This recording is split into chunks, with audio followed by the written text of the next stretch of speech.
Vous sentez au plus profond de vous qu'il est temps de changer, de devenir enfin la meilleure version de vous-même? Dans cette masterclass exceptionnelle, Luc Baudin, expert reconnu en développement personnel et ancien médecin, vous révèle comment accomplir votre légende personnelle.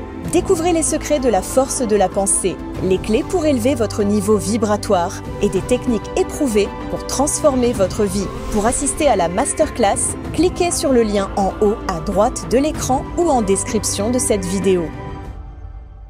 Bonjour, je suis Capucine de Villartay, réflexologue, et voici mon index ABC.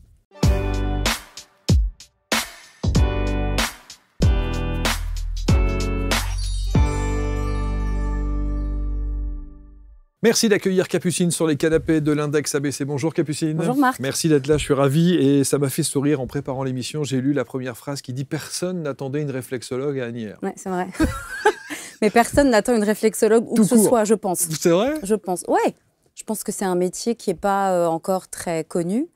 Et donc, ce qui fait que réflexologue, il y a encore plein de gens qui disent « Mais au fait, c'est quoi la réflexologie? Qu'est-ce que ça apporte? Qu'est-ce qu'on peut faire avec ça ?» Et donc oui, personne n'attend une réflexologue à Asnières. Exactement, c'est ce que vous vous êtes dit. Et en tout cas, vous vous êtes lancé, vous avez fait les choses. On va voir le pourquoi du comment. Alors justement, on va répondre aux 3 questions que vous venez d'évoquer, qui sont la base de votre présentation. Qu'est-ce que la réflexologie? La réflexologie plantaire, c'est quelque chose de merveilleux qui permet au corps de se rééquilibrer par lui-même. Notre corps, toute la journée, se rééquilibre de lui-même. Et en fait, on crée des compensations. Tout le temps. Et la réflexologie plantaire va permettre au corps de lui redonner de l'énergie pour se rééquilibrer par lui-même quand parfois il n'a plus suffisamment d'énergie pour arriver à se rééquilibrer. Donc en fait, c'est un outil merveilleux qui va redonner au corps sa capacité à se guérir, en fait, à s'auto-guérir. Quand on regarde et qu'on tape sur Internet réflexologie, on voit tout de suite les différentes zones de la voûte plantaire avec le positionnement de chaque organe. Exactement. Voilà. Et ça veut dire que vous allez mettre en place c'est un mélange de points spécifiques avec des massages spécifiques? Exactement. En fait, dans le pied, vous avez 7200 terminaisons nerveuses. Et moi, ce qui m'a intéressé dans le pied, parce qu'il y a différents types de réflexologie. Il y a réflexologie plantaire, réflexologie palmaire, réflexologie dorsale. Enfin, il y a différents types de réflexologie. Moi, ce que j'ai aimé dans le pied, c'est donc qu'il y a 7200 terminaisons nerveuses. Et donc, qui sont reliées à tous vos systèmes et à tous vos organes. Et donc, ce qui fait que par le pied, vous avez une action sur tout votre organisme. Et en fait, c'est merveilleux parce que simplement en touchant un pied au début de la séance, vous pouvez déjà ressentir énormément de choses sur la personne qui est en face de vous. Donc la thérapeute que vous êtes? Oui, ne serait-ce que le toucher. Vous prenez le pied, même la forme du pied peut vous dire des choses. En fait, le corps humain est une machine extraordinaire, mais on n'a aucune idée en fait de ce qu'il représente et de ce qu'il peut nous offrir. Donc dans la réflexologie plantaire, je prends le pied, je touche le pied, je ressens déjà certaines choses sur la personnalité de la personne qui est en face de moi. Et ensuite, après, déjà en amont, au début de la séance, il m'explique pourquoi est-ce qu'il est là. Donc je vais aller travailler sur la raison de sa venue. Mais surtout, je vais en effet donc ressentir, il y a différentes petites choses dans le pied, il y a différentes petites tensions. On peut ressentir comme des petites... parfois, on peut ressentir comme des petits cristaux dans le pied. Voilà. Et moi, je vais travailler pour stimuler les tensions, enfin pour stimuler ce que je ressens et pour faire disparaître en fait les tensions et pour permettre au corps de se rééquilibrer. Quand je sens une tension, c'est qu'il y a un déséquilibre. Et en règle générale, la personne qui est en face de moi peut avoir un peu mal au pied. Donc ça peut être physique et émotionnel? Ah, bien sûr. Ouais. Le nombre de séances où les gens pleurent, où les gens... Déjà, les douleurs qu'on va avoir, qu'on va ressentir, peuvent être des douleurs émotionnelles. C'est-à-dire que le mental n'est pas séparé du corps. Le mental et le corps ne font qu'un. Donc on peut avoir des contrariétés, des émotions compliquées et que ça va se ressentir sur l'organisme. L'estomac, par exemple, quand je travaille sur la zone de l'estomac, sur des personnes qui sont stressées, tout de suite, l'estomac, il est très émotionnel. C'est la zone de l'angoisse, la zone de l'anxiété. Donc en fait, oui, le corps parle et moi, je le ressens dans les pieds. Et ça réagit instantanément? Ça peut réagir instantanément.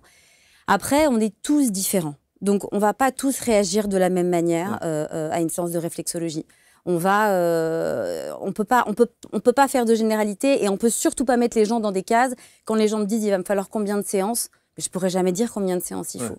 C'est le corps qui fait son travail. Mais en tout cas, vous dites que les gens peuvent avoir parfois mal, enfin ressentir quelque chose. Bien sûr, bien sûr. Et c'est bon signe. Alors, c'est très désagréable sur l'instant, mais c'est bon signe. Ça veut dire que je suis au bon endroit et que je travaille je travaille la bonne zone. Les amis, quelques secondes d'interruption dans ce programme, juste pour vous donner une information importante. Vous savez que chaque jour, sur ABC Talk TV, on aime et on prend le temps de vous recevoir pour parler des pratiques et des praticiens inspirants de par leur parcours et de par leur expertise. Alors peut-être que vous aussi, vous aimeriez partager avec nous votre métier et vous installer ici dans ce studio, sur ces canapés, pour nous dire un petit peu comment vous en êtes arrivé à ce que vous êtes aujourd'hui. Alors si vous êtes à la fois thérapeute, expert, coach, accompagnant de vie et que vous avez envie d'enregistrer un entretien avec moi dans ce studio ABC Talk, il suffit simplement de postuler sur le lien qui est sur cette vidéo ou éventuellement dans la description de la vidéo et vous serez à la suite de cela référencé sur la première plateforme vidéo des thérapeutes accompagnants de vie, coachs et autres experts. Vous, en l'occurrence, je vous le souhaite et je vous dis merci de votre fidélité. Indexabc.fr ou alors le site directement abctalk.fr.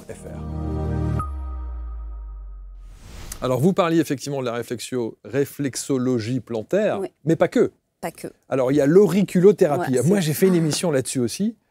C'est-à-dire que c'est quand même extraordinaire. L'auriculothérapie, c'est extraordinaire. J'aime profondément la réflexologie, c'est mon métier premier.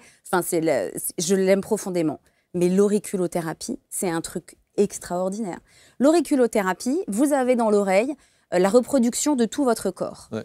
Et en stimulant certaines zones, vous allez soulager de manière immédiate des douleurs. Par exemple, une tendinite, un torticolis, un lumbago.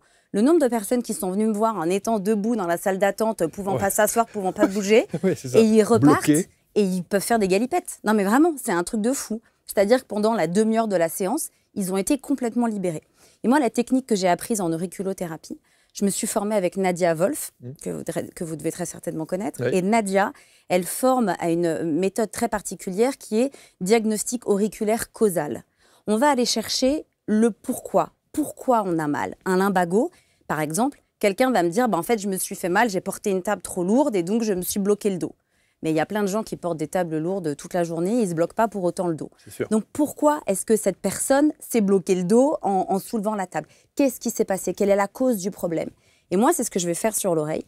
J'ai des petites lunettes avec une lumière et des loupes. Et donc, je vais regarder l'oreille et je vais aller chercher pourquoi. Pourquoi la personne, pourquoi est-ce que la personne a cette fragilité-là au niveau des lombaires?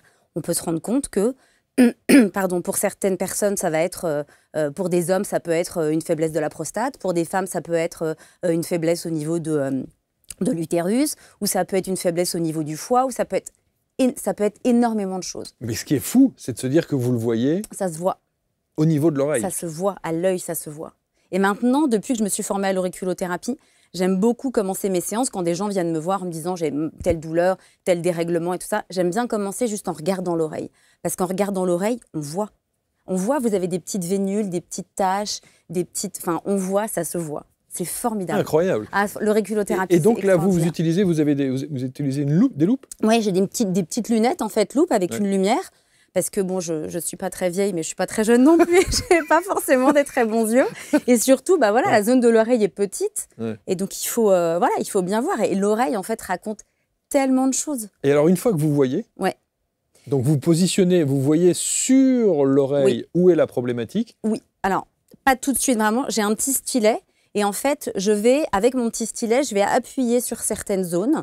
J'aurais besoin de la personne qui est allongée en face de moi parce que j'aurais besoin qu'elle me dise si c'est douloureux là où j'appuie ou pas. Ok. Et en fonction de là où c'est douloureux, moi, je vais retracer. L'oreille va me montrer un petit chemin, va me dire en fait d'où vient le problème. C'est vraiment, je lis une histoire. Incroyable. Ça. Assez extraordinaire. Vraiment, c'est... Plus qu'avec le pied? C'est-à-dire que c'est plus parlant et plus criant et plus... Oui. Ça délivre plus d'informations qu'avec le pied?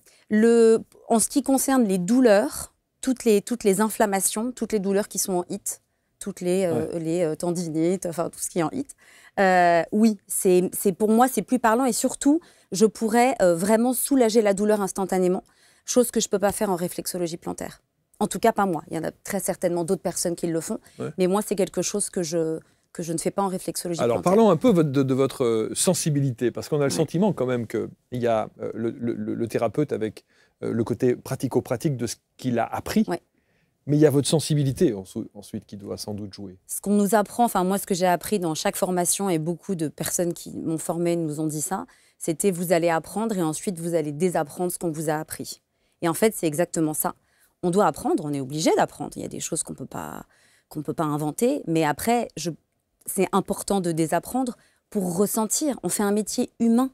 On fait un métier où il n'y a pas de télétravail. On fait un métier où on est là, on est avec l'autre, on touche l'autre. Et donc, on doit apprendre à se faire confiance, à faire confiance en l'autre et apprendre à ressentir. Je ne dis pas deviner, hein, on ne devine pas, mais on ressent. C'est extrêmement important. Et quand vous dites ressentir, quel mot vous pourriez c'est une bonne question. exprimer? Parce que du coup, c'est quoi? Il y a une vibration, c'est kinesthésique, Oui, il y a une vibration. Alors, il y a une vibration. Parfois, il peut y avoir un peu moins de vibration. Il y a des personnes pour qui ça va plus vibrer. Il y a des personnes où tout de suite, il y a une vraie connexion qui se fait et il y a une lecture qui est plus fluide. Ça va dépendre aussi de si la personne en face de vous est en confiance, si elle a envie de s'ouvrir aussi. Mais oui, il faut travailler. En fait, on ne travaille pas pour soi. Moi, quand je soulage des douleurs, je les soulage pas pour moi. On travaille pour l'autre. L'autre vient vous voir parce qu'il a besoin de se sentir mieux, il a besoin d'être allégé, il a besoin de parfois aussi simplement de parler. Il y a beaucoup de gens qui viennent ne serait-ce que pour parler. Et donc, c'est important d'être avec l'autre. Vous avez parlé des pieds, vous avez parlé des oreilles, les mains? Les mains, je ne pratique pas, moi, la réflexologie palmaire. C'est très agréable et c'est très intéressant, mais ce n'est pas quelque chose... Les pieds sont nos racines. Ouais, bien sont sûr. Nos racines. C'est notre connexion avec le sol, tout vient de là. C'est extraordinaire. Alors les gens parfois me prennent pour une folle. Non, mais ce qui est incroyable, c'est que c'est la fascination que vous pouvez avoir pour les pieds. Alors oui. C'est ça qui est... une jolie fascination. Vous voyez ce que je veux dire? Oui, parce que en fait, les gens vont me dire oh là là, mais j'ai pas mon vernis qui est fait ou j'ai pas mon pied qui... Mais en fait, je m'en fiche, mais littéralement. À la fin de la journée, je pourrais pas savoir qui avait son vernis sur les pieds ou... Je m'en fiche complètement. C'est vraiment, je vois le pied, je vois le corps. Moi, quand je travaille sur le pied, je ne travaille pas sur telle ou telle zone. D'ailleurs, souvent, je ferme les yeux. Je ne travaille pas sur telle ou telle zone. Je travaille sur le corps. Je vois le corps, en fait, quand je travaille sur le pied. Oui, parce que vous avez des gens qui ont, par exemple, une voûte plantaire plus prononcée que l'autre. Oui. Vous avez des gens qui ont une peau qui est plus épaisse que l'autre. Exactement, des pieds beaucoup plus durs. Des pieds, en effet, avec une forme... y a des pieds aussi qui ont vécu. J'ai eu un jour une femme extraordinaire qui était une danseuse étoile.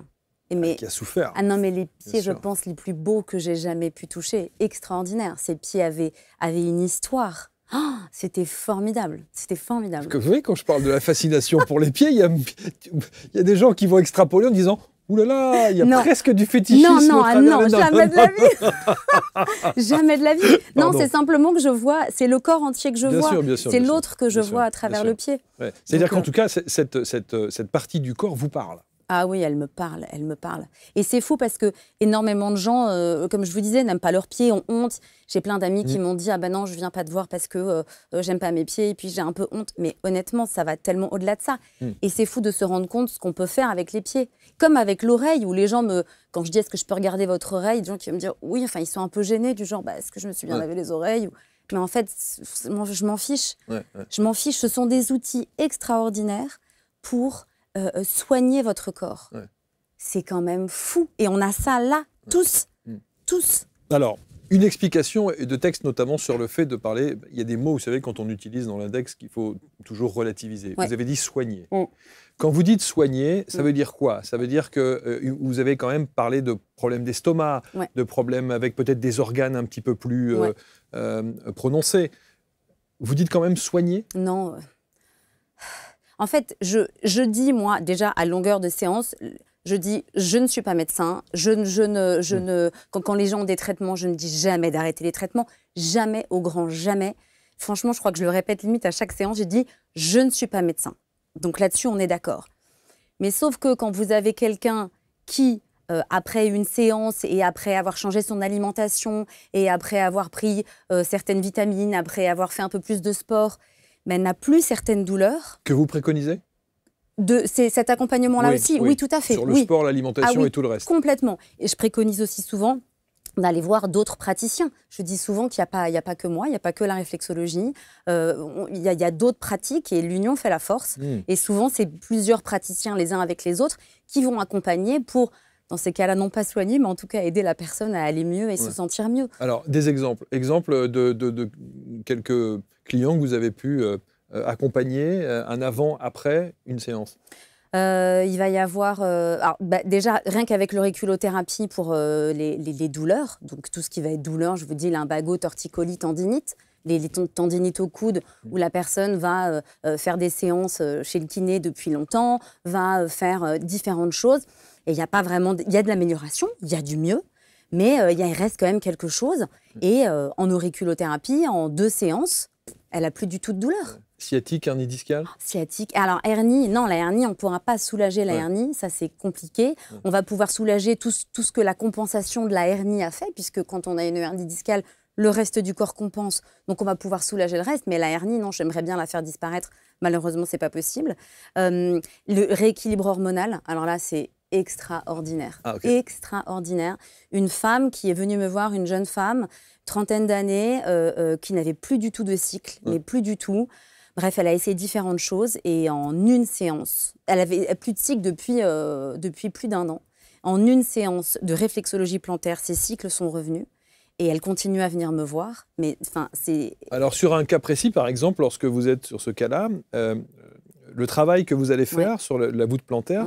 Donc ça se situe où et de quelle manière vous avez fait? Qu'est-ce que vous avez fait? Ce que j'ai travaillé, déjà, je vais regarder, je vais travailler différentes zones, ressentir ce que moi je ressens, où pourrait être le déséquilibre. Elle, j'ai principalement travaillé sur tout le système endocrinien, puisque c'est quelque chose d'hormonal. Et j'ai travaillé l'émotionnel, puisque en fait, l'émotionnel était aussi une grande responsable de ce problème-là, de ce problème qu'elle avait. Un blocage. Exactement. Donc après, il n'y a pas de... On pourra pas... ce ne sera pas que du pratico-pratique avec il faut travailler telle zone ou telle zone. Comme je disais tout à l'heure, on est tous différents et il faut s'adapter à chacun aussi. Donc pour une même problématique, je pourrais travailler de 2 manières différentes. Et toujours en relation avec le client, c'est-à-dire qu'au moment où vous évoluez sur son pied ou son oreille, vous discutez avec? Bien sûr, oui. Pour savoir si vous êtes au bon endroit et si elle ressent des choses? Alors, en règle générale, sur le pied, quand j'ai même pas besoin de poser la question, quand la personne a mal, elle me le dit. C'est ça. Aïe, aïe, aïe, aïe. Ça peut faire mal, mais donc, comme je vous disais, c'est bon signe. Je peux prévenir, moi, quand je mets mes mains sur une zone, je peux dire, là, ça pourrait faire mal, parce que je sens que la zone est bloquée et donc elle pourrait être douloureuse pour la personne. Et sur l'oreille aussi, quand on appuie avec le stylet ou quand on met des petits sparabilles, il y a des zones qui peuvent faire très très mal. Mais dans toutes ces pratiques-là, tout ce qui est sensible et douloureux quand on travaille apporte des bénéfices ensuite. Vous avez dit sparabilles, c'est ça? Oui, des petits sparabilles. C'est quoi ça? C'est des tout petits pansements où il y a une petite bille en fait dessus. Puisque l'auriculothérapie, en fait, on fait des pressions. Il faut faire des pressions.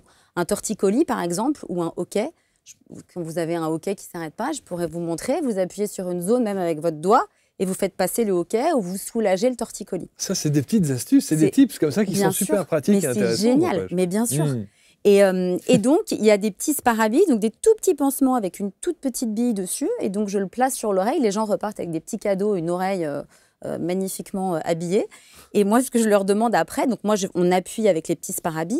Et je leur demande après, ils gardent les petits sparabilles 1 semaine. Et il faut que pendant 1 semaine, il faut appuyer régulièrement sur les zones pour continuer à activer ces zones-là. Quand vous avez 2 boucles d'oreilles, le positionnement de la boucle d'oreille, c'est un positionnement, le trou que l'on fait pour mettre la boucle d'oreille, ça correspond à quoi? Peut avoir une incidence. La première chose que j'ai appris en auriculothérapie, c'est ça, c'est que les pirates, pourquoi est-ce que les pirates se faisaient un trou dans l'oreille, se mettaient une boucle d'oreille? C'était pas par coquetterie à l'époque, c'est que ce trou d'oreille-là correspond aux yeux. C'était pour améliorer leur vue. Vous imaginez? Ça, c'est incroyable ce que vous dites là. C'est fou. Donc en fait, mais tout ça, toutes ces pratiques-là sont ancestrales en fait. Et on a l'impression de les découvrir aujourd'hui. Mais en fait, tout ça existe depuis... on a retrouvé des traces de réflexologie en Égypte ancienne, chez les Incas. Enfin, tout ça n'est pas nouveau. À l'époque, il n'y avait pas toute notre médecine d'aujourd'hui, mais on soignait aussi. Et on avait ces connaissances-là du corps et on soignait... Enfin, on rééquilibrait. Mais alors, ça veut dire qu'aujourd'hui, lorsqu'on une femme ou une jeune fille va se faire poser pour la première fois des boucles d'oreilles, donc se fait un trou à l'oreille, il faut savoir où on perce. Oui. Oui, ça C'est peut pas avoir... anodin. Non, c'est pas anodin. Et alors après, quand c'est sur le lobe, ici, en règle générale, bon, quand c'est des trous d'oreilles simples, ça va. Après, quand il y a beaucoup de piercing, oui, à ce niveau-là, ça peut avoir des incidences. Oui, ça peut avoir des incidences. Parce qu'on en voit des piercings sur le cartilage et sur le reste. Il y a même on en voit qui ont tout le tour. Exactement. Donc oui, il faut faire attention. Mais après, voilà, on va pas, les gens ne sont pas encore au courant de tout ça. Mais... Non, mais c'est sûr que, en tout cas, c'est à prendre en considération. Ah oui, complètement, complètement. Donc ça veut dire qu'il faut quand même bien réfléchir. Et la personne qui d'ailleurs fait cette démarche-là de percer, enfin un perceur, enfin je ne sais pas si ça se dit. Oui, je ne sais pas, c'est une bonne question. Enfin bref, devrait avoir des connaissances. Devrait avoir des connaissances. Après, il y a beaucoup de choses que les gens font au quotidien. Aujourd'hui, vous allez vous faire percer l'oreille n'importe où dans une grande surface. Hein, exactement. Oui, non, bien sûr, bien sûr. Alors, dans votre, j'allais dire, votre panel, votre champ d'action, et quand on parle de la libération des douleurs, du rééquilibrage de l'organisme, de retrouver son énergie, le fait de retrouver son énergie, là aussi, avec différentes actions, on peut se sentir beaucoup plus boosté? Bien sûr, une séance de réflexologie, ça vous rebooste votre énergie, ça vous recharge en fait, ça vous ressource. Donc on n'est pas obligé de venir avec une problématique physique ou émotionnelle? Pas du tout. On peut venir juste pour du bien-être? Ah, il y a plein de gens qui viennent et qui me disent là aujourd'hui je voulais un temps pour moi, ou j'ai une dame qui est venue hier et elle me dit mais là janvier, février c'était un peu dur, j'avais besoin de me rebooster en énergie. Elle me dit tout va bien mais j'avais besoin de me rebooster en énergie. Bien sûr, mais on n'est fait que d'énergie, tous. Donc aussi bien pour le praticien que pour la personne qui est en face. Moi, à la fin des séances, il faut aussi que je coupe en fait les énergies parce que je peux être épuisée à la fin d'une journée. Alors, au-delà évidemment du fait d'enchaîner les séances, mais énergétiquement, c'est épuisant. Donc, c'est bien sûr, donc on se ressource, on se recharge et ça fait un bien extraordinaire. C'est tellement important. Est-ce que ça passe aussi par une phase de massage? C'est-à-dire c'est-à-dire que est-ce qu'on masse le pied Mais en fait, à vrai dire, la réflexologie, ça s'apparente à un massage du pied. Je sais que certains réflexologues n'aiment pas qu'on dise que c'est un massage du pied, mais en fait, je prends de la crème et je fais des mouvements sur le pied. Donc ça s'apparente à un massage du pied. Donc, mais c'est un massage thérapeutique, c'est vraiment un massage ciblé. Donc oui, c'est un massage. Je ne trouve pas que ce soit honteux de dire que c'est un massage, bien sûr. En tout cas, c'est bien de savoir que quand on a envie d'abord de se faire du bien et puis ensuite de se requinquer un peu, de se redonner de l'énergie, on peut faire ce genre de pratique. C'est tellement important. C'est vraiment, vraiment, vraiment important. Le neurofeedback, ça aussi, ça fait partie de votre caisse à outils, si je puis dire, de vos outils que vous utilisez. On a déjà fait pas mal d'émissions sur le neurofeedback. Présentation. Ça fait partie de mon accompagnement dans le mieux-être, le neurofeedback. Le neurofeedback, c'est un outil qui permet à votre cerveau de se rééquilibrer. Je suis venue au neurofeedback parce que j'ai un de mes enfants qui a un trouble de l'attention. Donc, j'ai entendu parler du neurofeedback de différentes manières. Et donc, je me suis intéressée à ça. Ça fait une 20aine d'années, je crois, que ça existe au Canada.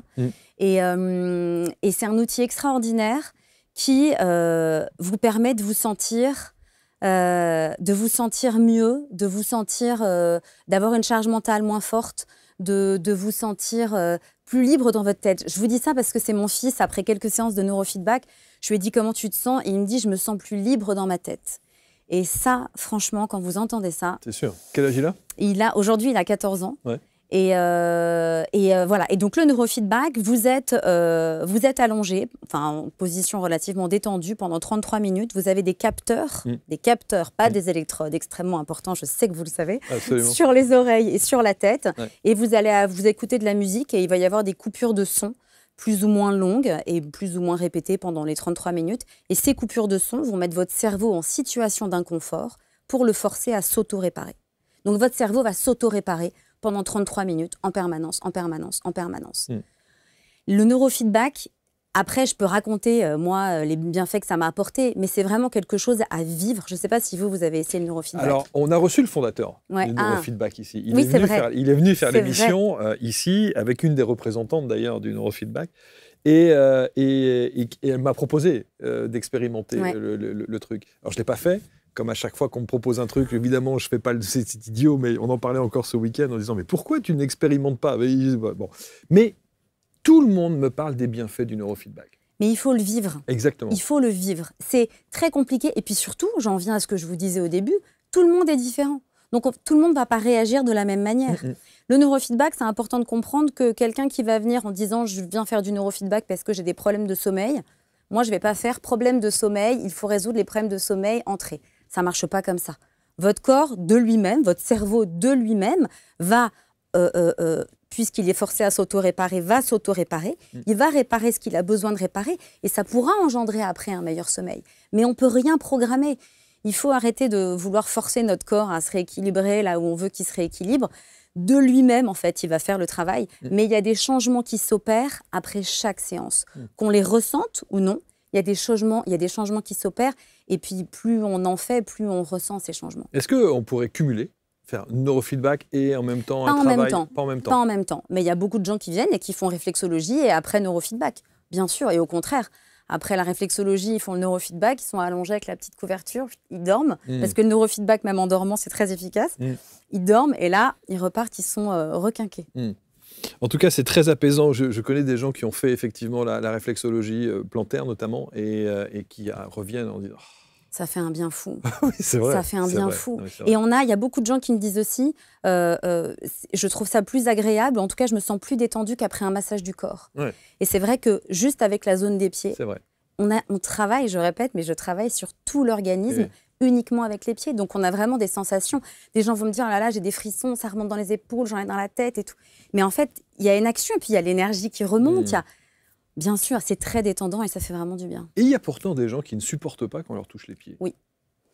Ils vont faire d'autres pratiques. Ils vont faire soit de la réflexologie palmaire ou ils vont faire d'autres choses. Je pratique aussi de la réflexologie dorsale. Donc là, c'est, comme son nom l'indique, uniquement sur le dos. Ce sera moins un travail de fond qu'en réflexologie plantaire, mais ça permet vraiment de soulager les tensions du dos. Et surtout, c'est un soin qui est extrêmement détendant, extrêmement profond. Donc ça s'apparente vraiment à un massage du dos. Mais je vais travailler principalement sur les 4 méridiens de la vessie qui sont de part et d'autre de la colonne vertébrale. Et là, après une réflexologie dorsale, honnêtement, moi, je recommande de faire ça en fin de journée. Et une dame, un jour, elle m'a appelée en sortant, elle me dit « je ne sais plus où je me suis garée ». Oui, c'est sûr. Donc c'est vraiment déconnecté. Ah, mais complet. Oui, et il faut comprendre que c'est extrêmement important d'offrir ça à notre corps. C'est tellement important. Et ce que je dis souvent aussi pendant les séances, je dis même le Dalai Lama en haut de sa montagne, il a besoin de tout ça. On a tous besoin, en fait, de relâcher le corps. C'est primordial. C'est important d'en prendre conscience. En tout cas, alors évidemment, on a souvent l'habitude de dire est-ce qu'on peut fonctionner à visio et tout. Bah non, vous, pour le coup, c'est du toucher pur. C'est du toucher pur. Donc, il faudra venir à Asnières. Hein. Il faut venir à Asnières. Et en fait, oui, mais je trouve que c'est tellement important. Quand je suis venue ce matin dans le métro, je voyais les gens. Alors, j'ai la chance de pas prendre les transports. Je vais travailler à vélo tous les jours. C'est une chance immense que j'ai. Et je voyais les gens sur leur téléphone. Et je voyais les gens... Enfin, déjà, j'étais impressionnée de la rapidité dont les jeunes étaient avec leur téléphone, les messages et tout. Et en fait, j'ai trouvé ça... Et comme il y a beaucoup de gens qui le disent, mais c'est vrai, c'est tristissime, en fait. Les gens ne se parlent pas, les gens, enfin, tout le monde on est là, tous collés les uns aux autres. Et en fait, il ne se passe rien, il n'y a pas de vie. Quand les gens viennent me voir, déjà, j'ai créé un cabinet apaisant. J'ai aussi bien au niveau de la musique que les odeurs, que l'environnement. C'est le lieu dans lequel on travaille est aussi important que le soin qu'on apporte. C'est sûr. Donc, donc, c'est important d'offrir ça à l'autre. Et donc, les gens viennent chercher ce moment de connexion et d'humanité aussi. Ils viennent échanger. Ils viennent en effet pour être touchés.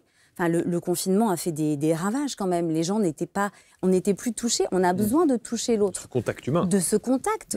On se nourrit de ça. Donc c'est excessivement important. Donc en effet, moi je suis ravie. Enfin, de toute façon, j'ai ce métier-là parce que je l'aime à l'infini. Mais je ne pourrais pas faire autre chose que faire ce métier où il y a de l'échange humain, où il y a de l'humain, de la vie. C'est tellement important.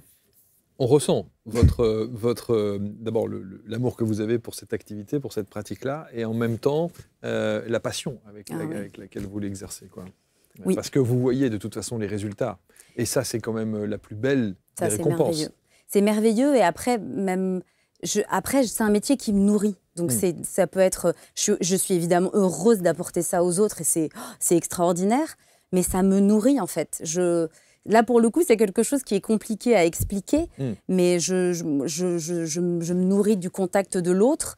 Et Non, c'est un Est-ce que c'est métier plus, merveilleux. est-ce que vous êtes plus habité par le côté je sais que je suis utile que par le côté Je pense qu'on ne vient jamais là où on est par hasard. Mon histoire fait probablement que je me suis tournée... Enfin, c'est ce métier qui m'a... Ouais, je pense que le fait d'être utile et de soulager l'autre, d'accompagner. Je parle beaucoup d'accompagner, mais c'est d'accompagner l'autre, ça a du sens pour moi. Ça a beaucoup de sens. Alors juste pour un petit mot, vous parliez de vos enfants, vous parliez de votre famille, et puis vous parlez on demande souvent dans la préparation de l'émission quel a été le déclencheur pour vous. Il y a une date évidemment tragique en France avec les attentats de ce fameux mois de novembre, du 13 novembre. Oui. Ça a été un déclencheur pour vous? Ça a été un déclencheur pour arrêter ma première vie professionnelle. Okay.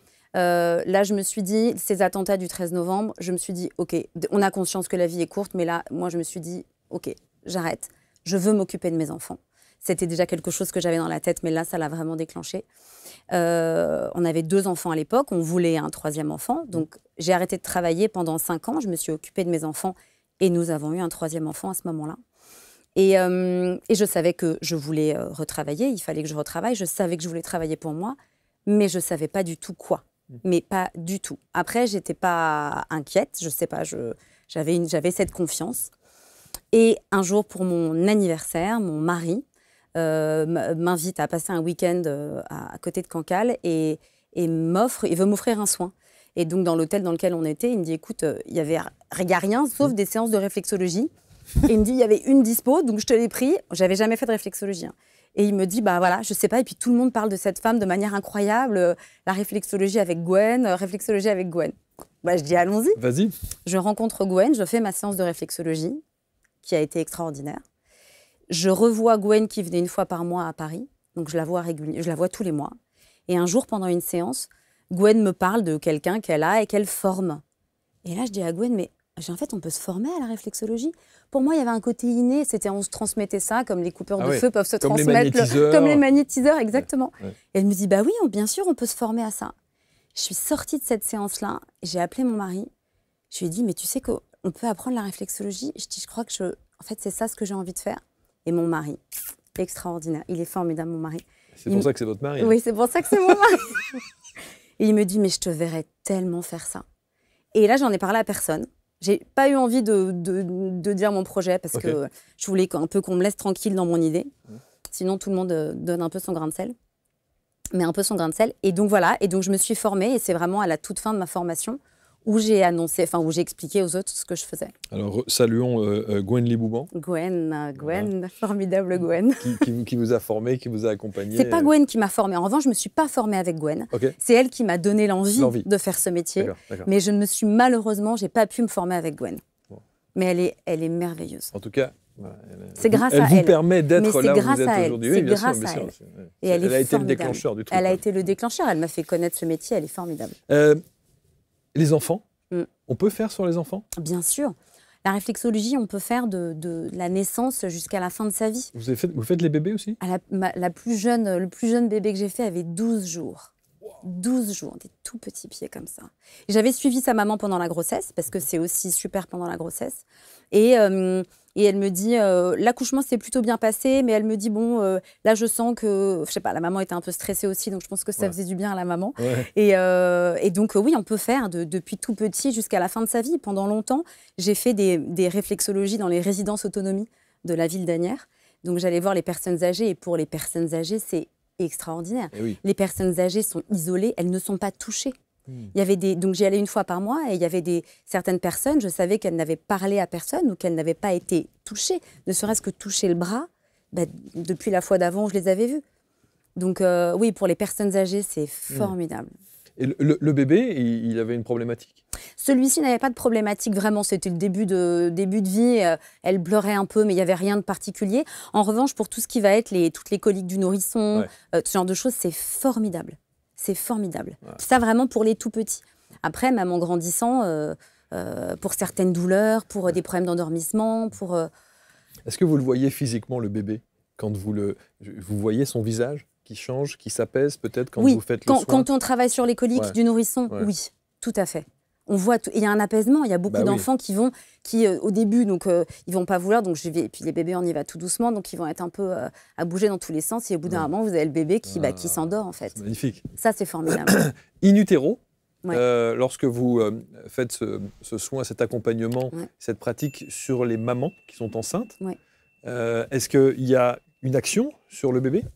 Alors, oui, j'ai eu une femme enceinte hier aussi, et elle me disait, c'est fou, elle me dit, pendant toute la séance, elle me dit, il a bougé, mais complètement différemment. Donc après, c'est elle qui va ressentir quelle manière. Moi, l'impact que je vais avoir sur le bébé in utero, mis à part le fait que c'est déjà énorme, et d'apporter toute cette détente à sa maman, ça va se ressentir sur l'enfant. Donc c'est ça finalement ce que je vais apporter à l'enfant. Et la maman, on la soulage des effets indésirables de la grossesse, parce qu'il y en a des effets indésirables pendant la grossesse. Tout ce qui va être les remontées acides, les sciatiques, enfin il y a tellement de choses, et les mamans dorment de plus en plus mal quand même, plus on avance dans la grossesse, plus elles dorment mal. Donc c'est un vrai moment là aussi de détente, on travaille la circulation. Non, pendant la grossesse, c'est un accompagnement formidable. Formidable. Dans l'idée, ce serait quoi? Il faudrait faire ça quoi, une, 2, 3 fois par an? Pas forcément pour la femme enceinte, pour n'importe qui. Ouais, en globalité. On peut pratiquer recevoir de la réflexologie 1 fois par mois. Ok. Sinon, moi, ce que je recommande, s'il n'y a pas de problématique particulière, c'est au moins 1 fois par saison, à chaque changement de saison. Okay. Ça, c'est très intéressant de faire ça comme ça. Après, chacun fait comme il veut. Il y a des gens qui vont venir 1 fois par an. Et c'est quoi, c'est 1 heure? Oui, 1 heure. La séance dure 1 heure. Exactement. Il y a un petit temps d'échange avant. La première séance, du coup, c'est un peu plus long parce qu'il faut le temps que j'ai toutes les informations de la personne. Et ensuite, les séances d'après, non, c'est plus rapide. Et donc là, la réflexologie est un peu plus longue. Génial. En tout cas, retrouvons de l'énergie, se libérer des douleurs et le rééquilibrage de l'organisme, ça me semble évidemment essentiel, vital. Et peut-être que la réflexologie est une des pratiques qui peut vous aider, vous accompagner avec Capucine. On va vous mettre autour de la vidéo l'intégralité des liens pour rentrer en contact. Il faudra aller à Asnières, hein, évidemment, c'est physique. Et il y a le toucher, comme on dit. Vous ne regrettez rien? Rien. Ah non, rien. Vous êtes dans votre, je suis dans votre pratique, dans votre chemin de vie. Je suis dans mon chemin de vie. C'est fou, hein, mais c'est fou. Enfin, je me dis parfois. Mais une chose est sûre, c'est que, enfin, une chose est sûre. Je pense que au fond de moi, je le savais. C'est facile de le dire aujourd'hui, franchement. Mais je me suis fait confiance. J'ai eu aussi, je me répète, mais un mari qui m'a vraiment accompagnée là-dedans. Si mon mari n'avait pas été là pour m'accompagner, je n'aurais pas pu le faire. Bien sûr, puis c'est quand même lui qui a déclenché l'histoire. C'est lui qui a déclenché l'histoire. Sans le vouloir. C'est fou, hein. C'est juste un soin, je t'offre un soin. Mais c'est incroyable. Voilà, c'est ça. Quand on reprend toute l'histoire, c'est incroyable. Et donc, mais il faut aussi arriver à se faire confiance, à s'écouter. Ouais, je pense que je sais pas, ça devait être au fond de moi depuis longtemps. Et grâce à mon mari, j'ai été sur le chemin. Est-ce que vous pouvez faire de l'auto-réflexologie? Oui, je peux faire quelques points. C'est pas aussi détendant que si je le recevais. Bien sûr. Mais oui, je peux me soulager une sciatique, travailler des douleurs d'estomac, bien sûr. Ouais. Bien sûr, on peut très bien le faire soi-même. On est un peu contorsionné dans le... C'est sûr, c'est sûr. Mais oui, et puis je peux expliquer des points. J'explique souvent des points à des personnes qui viennent me voir. Je dis, voilà, vous pouvez travailler ça de cette manière-là, sur les enfants, sur ses parents, sur... Et vous n'avez pas envie de former? Je pourrais former, je pourrais. Ça peut faire partie peut-être de la prochaine étape. Prochaine étape. Exactement. Merci Capucine. Merci à vous, Marc. Merci, vrai bonheur. Et vraiment, on sent d'abord l'expertise, la maîtrise du sujet, bien entendu. Et vous aurez compris que lorsque vous avez envie de vous faire d'abord du bien et ensuite peut-être de soulager quelques problématiques que vous rencontrez dans votre vie, eh bien la réflexologie est sans doute l'une des approches qui peut vous aider. Vous commentez avec bienveillance comme toujours, vous partagez bien entendu et on vous met toutes les informations et tous les liens pour entrer en contact avec Capucine autour de cette vidéo. Prenez soin de vous, à très vite.